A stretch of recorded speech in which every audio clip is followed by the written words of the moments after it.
नमस्कार दोस्तों, आप पढ़ रहे हैं कक्षा 10वीं एनसीईआरटी गणित। आज हम पढ़ेंगे प्रश्नावली 5.3 के प्रश्न क्रमांक 3 के 1, 2, 3, 4, 5 क्वेश्चनों को।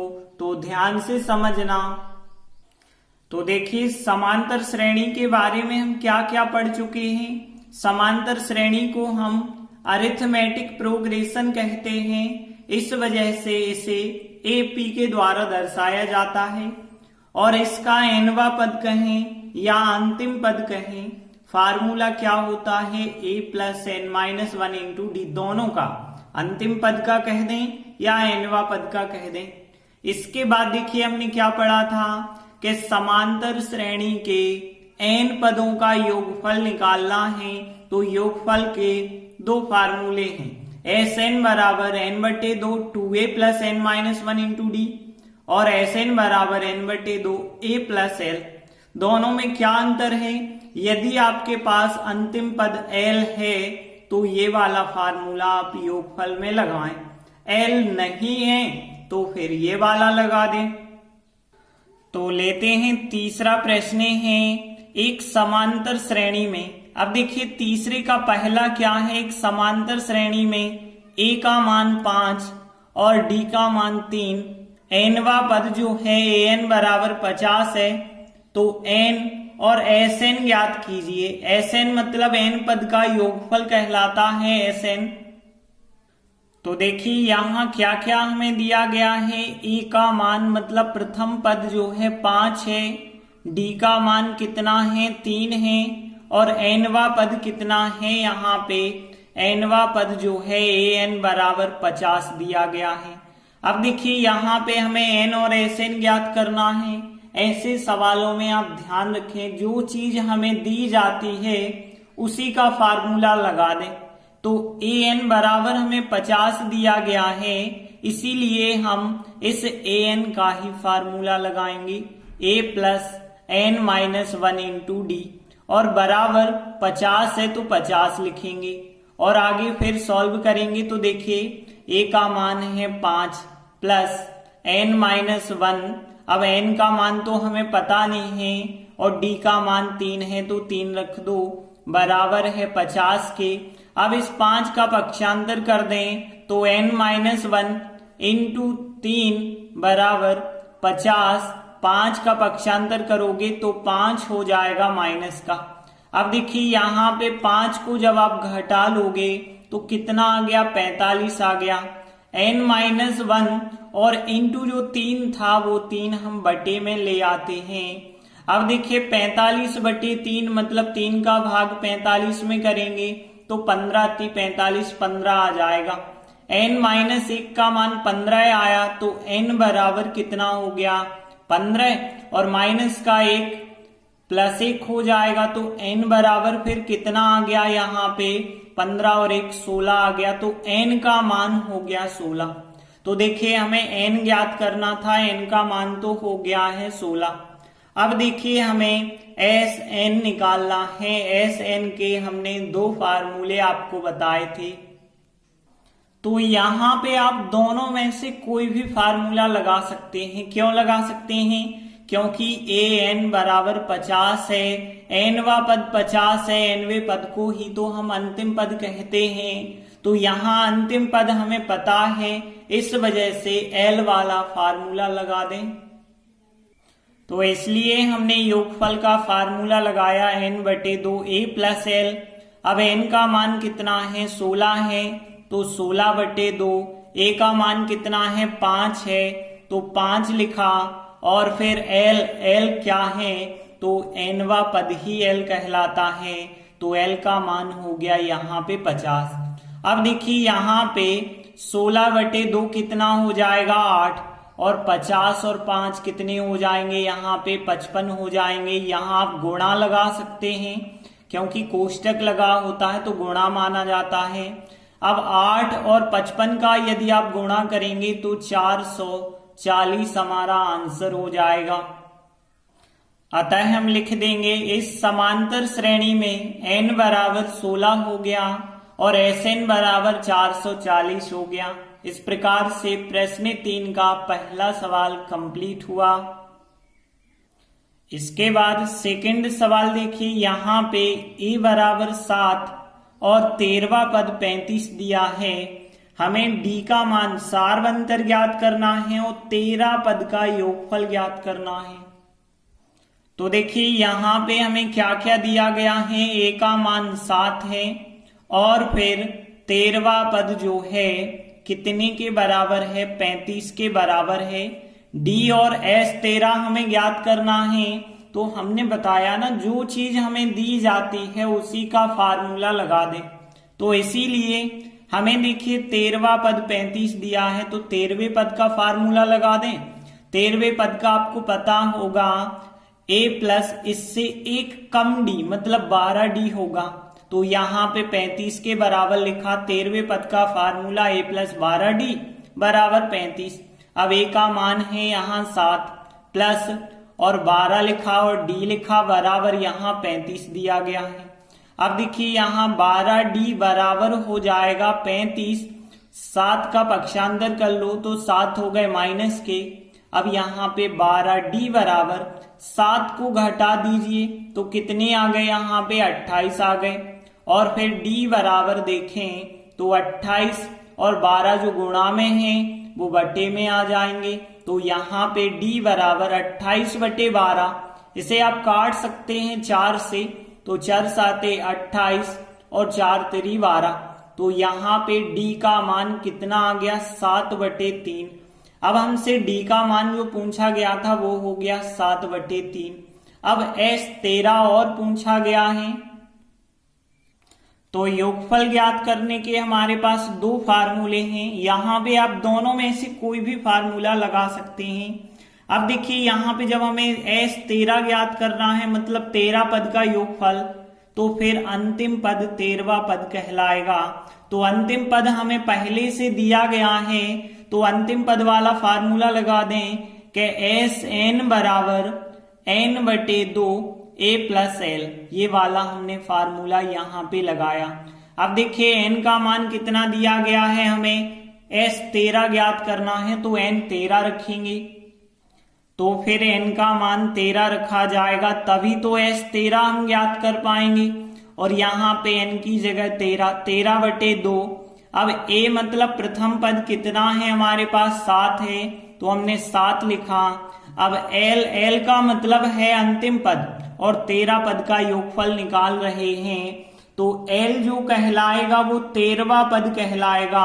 और 13वां पद कितने के बराबर है, 35 के बराबर है। तो लिख देना, चूंकि l बराबर यहाँ 13वां पद है जो कि 35 के बराबर है, इस वजह से l का मान हम कितना रख देंगे, 35 रख देंगे। और आगे सॉल्व करेंगे तो 13 बटे 2, यहाँ पे देखिए 7 और 35 यदि आप जोड़ देते हैं तो कितने हो गए, 42 हो गए। 2 से 42 को आप काट सकते हैं, तो यहाँ 21 बार कट जाएगा, तो 13 गुणित कितना आ गया, फिर 21 आ गया। अब हम 13 का गुणा 21 से कर देंगे तो आ जाएगा 273। तो फिर s 13 का मान कितना हो गया, 273 और d का मान 7 बटे 3। और हम अंत में क्या लिख देंगे, अतः इस समांतर श्रेणी में d का मान हो गया 7 बटे 3 और s 13 का मान हो गया 273। तो इस प्रकार से सेकंड क्वेश्चन कंप्लीट हुआ। तो देखिए तीसरा सवाल है, 12वां पद 37 है और d का मान 3 है। अब हमें a मतलब प्रथम पद ज्ञात करना है और 12 पद तक का योगफल भी ज्ञात करना है। तो देखिए यहाँ दिया गया है हमें 12वां पद जो है 37 के बराबर है और d का मान कितना है, d मतलब सारवंतर 3 है। अब देखिए हमने आपसे कहा जो चीज हमें दी जाती है उसी का फार्मूला लगा देना। तो इसीलिए 12वां पद हमें 37 दिया है तो 12वें पद का फार्मूला लगा दें। 12वें पद का a प्लस 11d होगा, 1d कम होता है, बराबर 37 लिखा। अब देखिए यहाँ पे a तो हमारे पास है नहीं 11, लेकिन d का मान जरूर है हमारे पास, कितना है 3 है, तो d का मान 3 रखा, बराबर 37। आगे सॉल्व करेंगे तो ए 11 और 3 का गुणा 33 हो जाएगा और बराबर में है 37 के। अब ए का मान क्या होगा, 37, 33 का पक्षांतर कर दीजिए तो माइनस के हो गए। तो यहाँ पे प्रथम पद जो है कितना आ जाएगा, 4 आ जाएगा। तो ए का मान कितना हो गया, 4 हो गया। अब हमें निकालना क्या है, 12 पद का योगफल निकालना है S12। तो देखिए योगफल ज्ञात करने के हमने 2 फार्मूले बताए थे। अब यहाँ पे जब हमें 12 पद तक योगफल ज्ञात करना है और 12वां पद हमें दिया गया है, मतलब अंतिम पद हमें दिया गया है, तो L वाला फार्मूला लगाएंगे। तो Sn बराबर n/2 a प्लस L लगाएंगे। a का मान 4 हो जाएगा। अब L की बात करें, L अंतिम पद। देखिए जब हमें 12 पद तक योगफल निकालना है, मतलब n का मान 12 लेना है, तो L जो अंतिम पद होगा वो 12वां पद ही होगा, 37। तो हमने L की जगह 37, A की जगह 4 और N मतलब यहाँ हम 12 रखेंगे क्योंकि 12 पद का योगफल ज्ञात करना है। तो S12 यहाँ पे। अब 12/2 हो जाएगा 6 और 4 और 37 जोड़ेंगे तो 41। 6 का 41 से गुणा करेंगे 246 हमारा आंसर हो जाएगा। अब देखिए हमें जो समांतर श्रेणी में पूछा गया था, ए का मान क्या होगा, 4 और S12 का मान कितना आ गया है, 246 आ गया है। तो हम लिख देते हैं अंत में, अतः इस समांतर श्रेणी में ए का मान 4 है और S12 मतलब 12 पद का योगफल 246 है। इस प्रकार से थर्ड क्वेश्चन कंप्लीट हुआ। अगला देखिए फोर्थ क्वेश्चन है, तीसरा पद 15 है और 10 पद का योगफल 125 है। अब हमें डी ज्ञात करना है और 10वां पद ज्ञात करना है। तो देखिए सबसे पहले हमें जो दिया गया है हम वो लिखते हैं। तीसरा पद 15 है, 10वां पद 125 है और हमने आपको बताया जो चीजें हमें दी जाएं उन्हीं के फार्मूला लगाना। तो हमें तीसरा पद दिया गया है 15।